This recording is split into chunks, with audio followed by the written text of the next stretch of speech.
కులగణన జరగాలి, కులగణనలో రాజకీయ ఆర్థిక సామాజిక అన్ని వివరాలను పొందుపరచాలన్న ఆలోచనతోటి ఈ కార్యక్రమాన్ని ముందుకు తీసుకెళ్లాలన్న లక్ష్యంతో మంత్రివర్గ ఉపసంఘాన్ని పెద్దలు ఉత్తమ్ కుమార్ రెడ్డి గారి అనుభవాన్ని దృష్టిలో పెట్టుకొని వారిని, దామోదర్ రాజ్ నరసింహ గారిని, పొన్నం ప్రభాకర్ గారిని,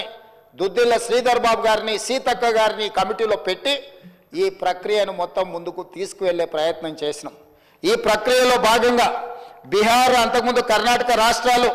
ఈ ప్రక్రియను చేపట్టి బీహార్ తీసుకొచ్చిన ఈ వివరాలను కోర్టులు కూడా వాటి మీద స్టే ఇవ్వడంతో తప్పిదం జరగొద్దు, ఇది పక్కడ్బందీగా ఉండాలి అని చెప్పి అధికారులను ఆయా రాష్ట్రాలకు పంపించిన అధ్యక్ష. ఇదేదో ఆషామాషిగా ఇక్కడ ఉన్న కొద్దిమందిని పంచాయతీరాజు లేకపోతే ఏదైనా డిపార్ట్మెంట్కి సంబంధించిన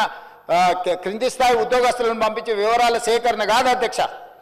ఈ దేశంలోనే ఈ దేశానికి ఆదర్శంగా ఉండే ఒక దిక్సూచిగా మారాలని తెలంగాణ రాష్ట్ర ప్రభుత్వం ఇతర రాష్ట్రాలలో ఇట్లాంటి ప్రక్రియ చేపట్టి ఈ ప్రక్రియ న్యాయస్థానాల ముందు నిలవకపోవడం, ఈ ప్రక్రియ వల్ల జరిగిన నష్టాన్ని అంచనా వేయడానికి కూడా ఇతర రాష్ట్రాలకు అధికారులను పంపించి ఆయా రాష్ట్రాలలో జరిగిన పరిణామాలను మనమంతా కూడా ఒక స్టడీ చేసి అధికారుల నుంచి నివేదిక తెప్పించుకొని తద్వారా జనగణన ఏ విధంగా చేసిండ్రు, ఇతర రాష్ట్రాలలో కులగణన ఏ విధంగా నిర్వహించిండ్రు, వీటన్నిటిని పరిగణకు తీసుకొని పదే పదే ముఖ్యమంత్రి స్థాయిలో నేను, ప్లానింగ్ బోర్డు ఉప ముఖ్యమంత్రి గారు ఆర్థిక శాఖ కిందకు వస్తుంది వారు, అదేవిధంగా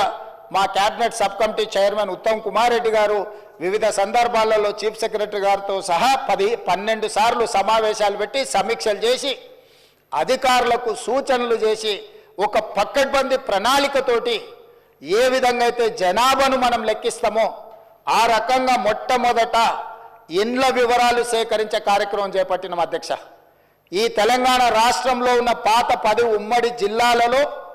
ప్రతి గ్రామంలో, తండాలో, గూడెంలో ఇండ్ల వివరాలు సేకరించి ఆ ఇండ్లను అన్నిటిని కూడా ఎన్యూమరేట్ చేసి ఆ ఇండ్ల మీద స్టిక్కర్ అంటించి ప్రతి 150 ఇండ్లను ఒక గ్రూపుగా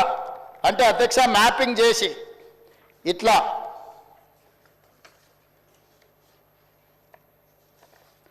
ప్రతి ఇంటిని కూడా ప్రతి ఇంటికి స్టిక్కర్ అంటించి ప్రతి 150 ఇండ్లను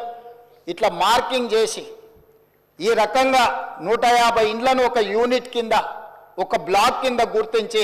ప్రతి యూనిట్ని ఈరోజు నేను ఇంతకుముందు చెప్పినట్టు 94,000 పైచిలకు యూనిట్లుగా గుర్తించి వీటి ప్రతి ఏరియాకు ఒక్కొక్క ఎన్యూమరేటర్ని ఇచ్చేసి ఈ 150 ఇండ్లను రోజుకు 8 నుంచి 10 కంటే ఎక్కువ చేయకూడదు. ఎందుకంటే 10 కంటే ఎక్కువ చేస్తే వాళ్ళు తొందరపాటులో హడావిడిగా చేయాలన్న నిర్ణయంతో వాళ్ళు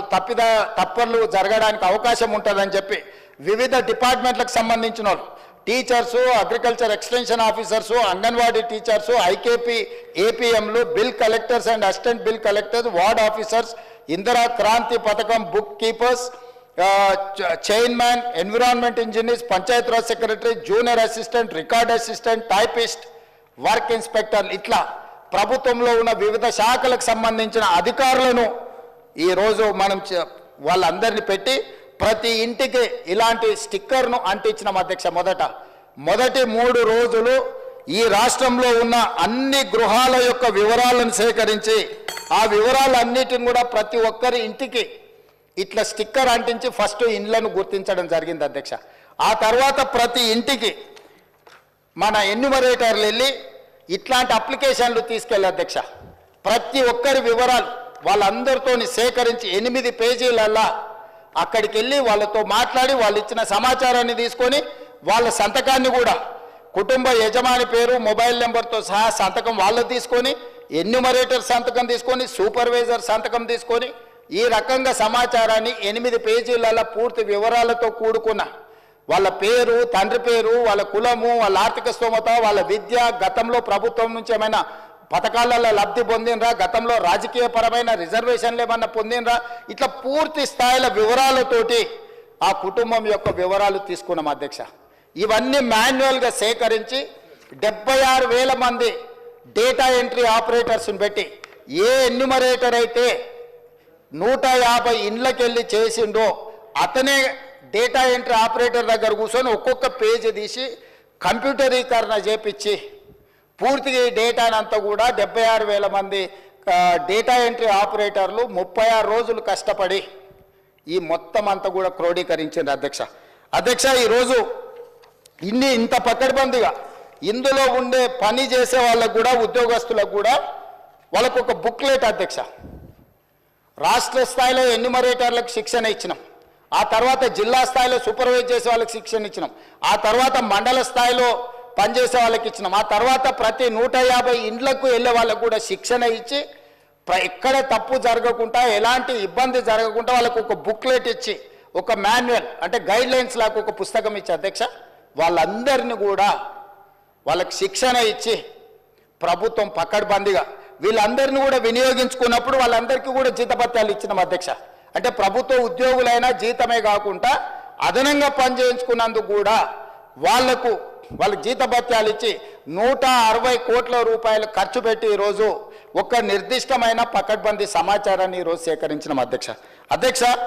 7 దశాబ్దాలుగా పైగా ఈరోజు బలైన వర్గాలకు సంబంధించిన వాళ్ళు కావచ్చు, మైనారిటీలు కావచ్చు, మేము ఎంతమంది ఉన్నామో మా లెక్క మాకు చెప్పండి అన్నారు అధ్యక్ష. కనీసం మాకు నిధులు, మా రిజర్వేషన్లు, లేకపోతే మా ఉద్యోగ ఉపాధి అవకాశాలలో మేము మా భాగం అడగాలి అని అంటే కనీసం మా లెక్క తేల్చండి అని అంటే ఎవ్వరు కూడా వాళ్ళ ఆర మొలకించిన వాళ్ళు లేరు అధ్యక్ష. అందుకే ఈరోజు ఈ ప్రభుత్వం స్పష్టంగా నిర్ణయం తీసుకొని ఇది ఒక చారిత్రాత్మకమైన నిర్ణయం, రేపు సమాజం యొక్క అభివృద్ధికి ఇది ఒక దిక్సూచిగా ఒక మోడల్ డాక్యుమెంట్గా మారుతుందని చెప్పి ఈరోజు ఒక పకడ్బందీ ప్రణాళికతో చర్య తీసుకున్నాం అధ్యక్ష. అందుకే ఈరోజు కమిషన్ ఇచ్చిన నివేదికను క్యాబినెట్ సబ్ కమిటీ స్వీకరించి ఈరోజు ఉదయం క్యాబినెట్లో దాన్ని చర్చ పెట్టి క్యాబినెట్లో ఆమోదింపజేసి ఈరోజు ఈ సభలో ప్రకటన చేస్తున్నాం అధ్యక్ష. ఎందుకంటే దీనికి పూర్తి స్థాయిలో చట్టబద్ధత కల్పించాలి. రేపటి నుండి ఈ నివేదిక రాష్ట్ర ప్రభుత్వం అమలు చేయబోయే సంక్షేమ పథకాలు